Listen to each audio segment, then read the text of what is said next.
Emakhaya abalandeli iyangishisa imfihlo media, ngiyabingelela kumphathi omkhulu iyangishisa imfihlo media, ngibingelele nakubona bonke abalandeli beyangishisa imfihlo media. Cha, mphathi wami uThobelani lo umntakaMnguni okhulumayo.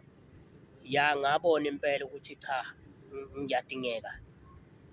Okungiphatha kabi ukuthi umndeni uyithathaphi imvume yokuthi uze uhambe uyongiveza ko-YouTube channel nako-Facebook ungakhulumanga nami. Isibindi esingaka sokuhambe ningiveza kuma-social network ningakhulumanga nami isiphi?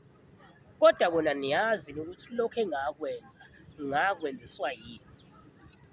Ngizonitshela-ke ngoba nifuna ukwazi. Yabona ngakwenziswa inhliziyo ebuhlungu. Okubi udadewethu ngangimtshelile ngalo mndeni ayoshadela kuwo ukuthi angiwuthembi neze. Ngamtshela ngesithembu, ngamkhuza. Wangafuni ukulalela ngoba nakithi mdala kunami. Mina ngiyingane ngeke ngikhulume lutho. Ngathula-ke ngamyeka. Ngosuku ahamba ngalo emhlabeni, inhliziyo yami yaba buhlungu kakhulu ngoba ngangimtshelile ngokungena kwakhe esithembeni ukuthi ekugcineni uyongidinga. Kunamagama amabi awakhipha, ngathuka ukuthi udadewethu lo ngaze akhulume kanje. Ngangasho lutho.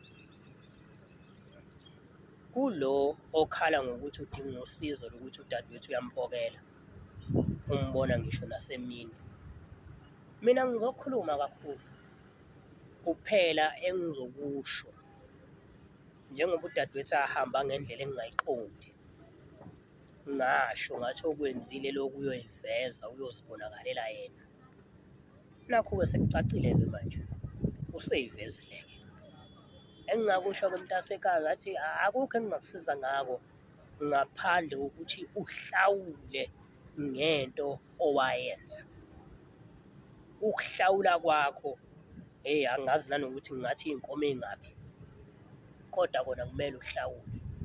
Nakumakhandakhando kuyena owangisiza ekwenzeni lokhu engakwenza, nakuye futhi uzohlawula. Nakimi ukubulala udadewethu uzohlawula. Okubuhlungu ukuthi-ke umakhandakhanda into mengabe seyenzile akakwazi ukuyikhipha. Yenzile awukwazi ukukhipha. Kodwa ngizozama ukuthi ngixhumane naye, ngixoxisane naye ngendlela esingaxoxisana naye ngayo. Wena okwakho nje ukuthi ulungise iy'nkomo zokuhlawula. Hlampe nje mengingahlawumbisela hlampe ingafika emakhulwini nje impela. Engingazi nanokuthi mangaphi kodwa nje ya kumele wenze njalo. uThobelani lo mntakaMnguni, ngithi angiyiphendulele mina nje izingane zakwethu. Dankie.